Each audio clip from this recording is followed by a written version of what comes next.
Naniniwala tayo doon sa kasabihan na habang may buhay, may Pag-asa.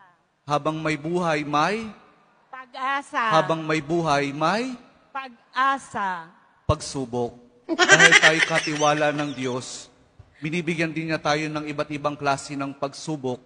Kaya po doon sa pagsubok na yon, saka pa lang natin mauunawaan na talagang ang ating buhay ay mayroong, habang may buhay, mayroong, habang may buhay, may pagbangon.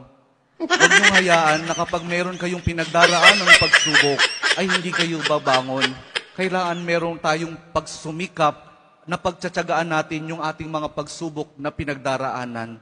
At kapag mayroong pagsubok at mayroong pagbangon, saka pa lang natin mauunawaan na talagang ang ating buhay, na habang may buhay, may habang may buhay, may pag-ibig.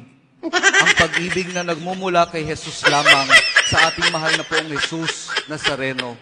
Dahil doon, kapag naunawaan natin itong mga bagay na ito, na habang may buhay, may pagsubok, may pagbangon at may pag-ibig na nagmumula lamang kay Jesus, saka pa lang natin mauunawaan at matatanggap na talagang habang may buhay, may habang may buhay, may ayaw nyo nang sumagot.